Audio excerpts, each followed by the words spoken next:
Hello সুপ্রিয় শিক্ষার্থী বন্ধুরা, অষ্টম শ্রেণীতে যারা পরীক্ষা দিবে ষান্মাসিক মূল্যায়ন পরীক্ষা, তোমাদের পরীক্ষাটি হচ্ছে ইসলাম শিক্ষা।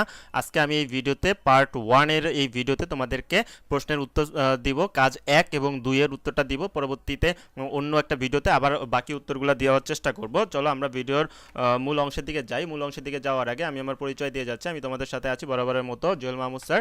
তোমার চ্যানেলটিকে সাবস্ক্রাইব করে বেল বাটনে ক্লিক করে রাখবে যাতে সবার আগে ভিডিওটি তোমার আগে পৌঁছে যায়। চ্যানেলটিকে সাবস্ক্রাইব করবে, যতজন ভিডিওটি দেখবে আমি আশা করব প্রত্যেকটি স্টুডেন্ট চ্যানেলটিকে সাবস্ক্রাইব করে রাখবে। ডিয়ার শিক্ষার্থী, আমাদের ফেসবুক গ্রুপ এবং টেলিগ্রাম চ্যানেলে তুমি যুক্ত হয়ে যেতে পারো আরও বেশি আপডেট পাওয়ার জন্য।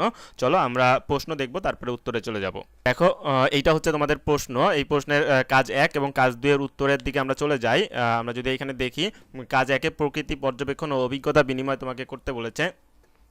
প্রাকৃতিক দুর্যোগ আমি যা খুঁজে পেলাম, এখানে দেখো বন্যা, ঘূর্ণিঝড়, ভূমিকম্প, এবং প্রথম বন্ধু যা খুঁজে পেলো বন্যা, ভূমিধস।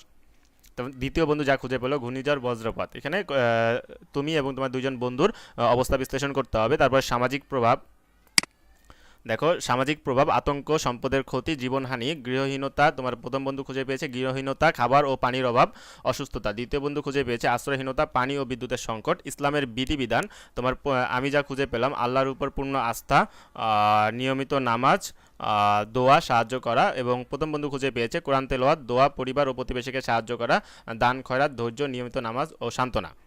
দ্বিতীয় বন্ধু খুঁজে পেয়েছে। উপসংহার হিসেবে তোমরা এটা দিতে পারো।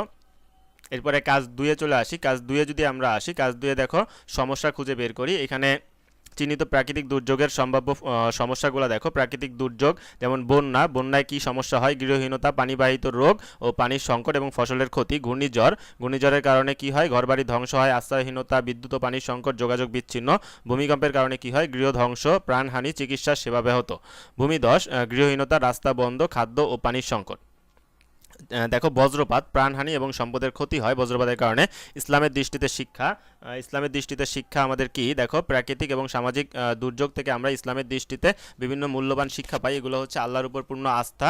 1 নাম্বার, যে কোনো প্রাকৃতিক দুর্যোগে আমরা আল্লাহর উপর ভরসা রাখা উচিত এবং আল্লাহর কাছে সাহায্য প্রার্থনা করা উচিত, যেমনটা কোরআনে বলা হয়েছে, নিশ্চয়ই আল্লাহ ধৈর্যশীলদের সাথে আছেন। সূরা আল বাকারার আয়াত নাম্বার 153, এটা দিয়ে দিবা। তারপর ধৈর্য এবং সহনশীলতা, দুর্যোগের সময় ধৈর্য ধারণ করা ইসলামের একটি গুরুত্বপূর্ণ নির্দেশনা। এটি আমাদের মানসিক শক্তি বাড়ায় এবং বিপদ মোকাবেলায় সহায়তা করে। একতা ও সহমর্মিতা, দুর্যোগের সময় আমাদের একে অপরের সহমর্মিতা ও সহযোগিতার আচরণ করা উচিত। হাদিসে বলা হয়েছে মুসলিমরা একে অপরের ভাই।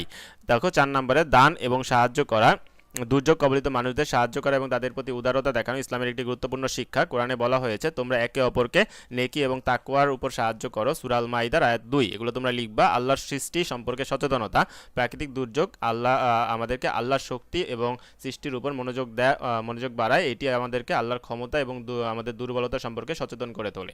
ঠিক আছে, এই হচ্ছে কাজ 1 এবং 2 এর উত্তর। তোমরা কাজ 1 এবং 2 এর উত্তর দেখতে থাকো, এর মধ্যে আমরা পরবর্তী ভিডিওটা নিয়ে আসবো। তাহলে প্রিয় শিক্ষার্থীরা, তোমরা চ্যানেলটিকে অবশ্যই সাবস্ক্রাইব করে বেল বাটনে ক্লিক করে রাখবে এবং আমাদের ফেসবুক গ্রুপ এবং টেলিগ্রাম চ্যানেলে যুক্ত হতে ভিডিও ডেসক্রিপশন বক্স থেকে লিঙ্কগুলো নিয়ে নিতে পারো। এবং এতক্ষণ আমাদের সাথে থাকার জন্য ধন্যবাদ। আল্লাহ হাফেজ, ভালো থাকবে সকলে। আবারও বলতেছি, চ্যানেলটিকে সাবস্ক্রাইব করে তোমার বন্ধুদের সাথে শেয়ার করে রাখো।